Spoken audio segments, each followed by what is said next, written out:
மக்களவை சபாநாயகரை தேர்வு செய்வதில் ஒருமித்த கருத்து ஏற்படாததால் 48 ஆண்டுகளுக்கு பிறகு இன்று சபாநாயகர் தேர்தல் நடைபெறவுள்ளது.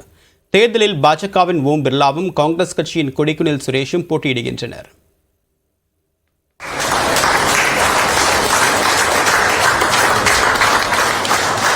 பாஜக மூன்றாவது முறையாக ஆட்சி அமைத்துள்ள நிலையில் மக்களவையில் வலுவான எதிர்க்கட்சியாக இந்தியா கூட்டணி அமைந்துள்ளது. இந்நிலையில் தற்காலிக சபாநாயகர் தேர்வில் தொடங்கிய ஆளும் கட்சி மற்றும் எதிர்க்கட்சியினர் இடையேயான மோதல் தற்போது சபாநாயகர் பதவிக்கு தேர்தல் நடத்தும் அளவுக்கு நீண்டுள்ளது. தேசிய ஜனநாயக கூட்டணி சார்பில் மக்களவை சபாநாயகர் பதவிக்கு பாஜகவைச் சேர்ந்த முன்னாள் சபாநாயகர் ஓம் பிர்லா மீண்டும் போட்டியிடுவார் என அறிவிக்கப்பட்டது. இதையடுத்து சபாநாயகரை போட்டியின்றி தேர்வு செய்யும் முயற்சியாக காங்கிரஸ் தலைவர் மல்லிகார்ஜுன கார்கே, திமுக மக்களவை குழு தலைவர் TR பாலு உள்ளிட்டோரை சந்தித்து மத்திய அமைச்சர் ராஜ்நாத் சிங் ஆதரவு கோரினார். ஆனால் மக்களவை துணை சபாநாயகர் பொறுப்பை எதிர்க்கட்சிகளுக்கு வழங்கினால் பாஜக சார்பில் போட்டியிடும் சபாநாயகருக்கு ஆதரவளிப்பதாக இந்தியா கூட்டணி தரப்பில் நிபந்தனை விதிக்கப்பட்டது. எனினும் இதுகுறித்து ஆலோசித்துவிட்டு பின்னர் தெரிவிப்பதாக கூறிய ராஜ்நாத் சிங் எந்த பதிலும் அளிக்கவில்லை எனவும் எதிர்க்கட்சி தலைவர்களுக்கு மரியாதை கொடுக்கவில்லை எனவும் ராகுல் காந்தி குற்றம் சாட்டினார். ராஜ்நாத் சிங் जी ने कल शाम कहा था कि वो खारगे जी को कॉल रिटर्न करेंगे. अभी तक राजनाथ सिंह जी ने खारगे जी का कॉल रिटर्न नहीं किया है. तो मोदी जी कह रहे हैं कंस्ट्रक्टिव कोऑपरेशन हो और फिर हमारे नेता को इंसल्ट करा जा रहा है. இதனிடையே செய்தியாளர்களிடம் பேசிய மத்திய அமைச்சர் பியூஷ் கோயல் துணை சபாநாயகர் பெயரை முடிவு செய்துவிட்டுத்தான் சபாநாயகர் வேட்பாளரை ஆதரிப்போம் என்று காங்கிரஸ் நிபந்தனை விதிப்பதை ஏற்க முடியாது என கூறினார். पहले लोकसभा का उपाध्यक्ष कौन होगा वो पहले तय करें, फिर अध्यक्ष के लिए समर्थन मिलेगा.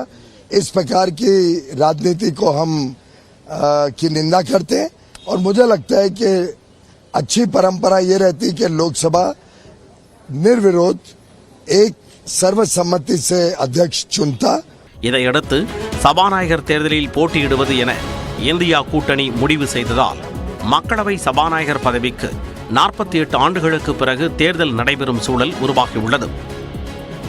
பாஜக தரப்பில் ஓம் பிர்லா மற்றும் காங்கிரஸ் கட்சி தரப்பில் கொடிக்குனில் சுரேஷ் ஆகியோரின் பெயர்கள் சபாநாயகர் தேர்தலுக்கு முன்மொழியப்பட்டுள்ளன.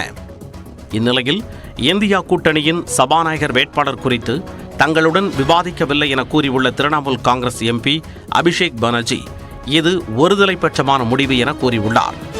இதனிடையே பாஜக MPக்கள் அனைவரும் இன்று கண்டிப்பாக அவையில் இருக்க வேண்டும் என கட்சியின் தலைமை கொறடா உத்தரவிட்டுள்ளார். இதேபோல காங்கிரஸ் MPக்கள் இன்று நாள் முழுவதும் அவையில் இருக்க வேண்டும் என மக்களவை காங்கிரஸ் கொறடா கொடிக்குனில் சுரேஷ் உத்தரவிட்டுள்ளார். காலை மக்களவை கூடியவுடன் மீதமுள்ள MPக்கள் பதவியேற்பிற்கு பிறகு சபாநாயகர் பதவிக்கான தேர்தல் இன்று நண்பகலில் நடைபெறும் என தெரிவிக்கப்பட்டுள்ளது. மக்களவையில் தேசிய ஜனநாயக கூட்டணிக்கு ஆதரவாக 293 MPக்களும் இந்தியா கூட்டணிக்கு ஆதரவாக 234 MPக்களும் உள்ளனர். இரு கூட்டணியிலும் இல்லாமல் 16 MPக்கள் உள்ளனர். இதில் 4 MPக்களை கொண்ட ஜெகன்மோகன் ரெட்டியின் YSR காங்கிரஸ் கட்சி பாஜகவின் சபாநாயகர் வேட்பாளரான ஓம் பிர்லாவை ஆதரிப்பதாக அறிவித்துள்ளது. இந்நிலையில் டெல்லியில் காங்கிரஸ் தலைவர் கார்கேவின் வீட்டில் நடைபெற்ற கூட்டத்தில் இந்தியா கூட்டணி கட்சிகளைச் சேர்ந்த மக்களவை குழு தலைவர்கள் பங்கேற்றனர்.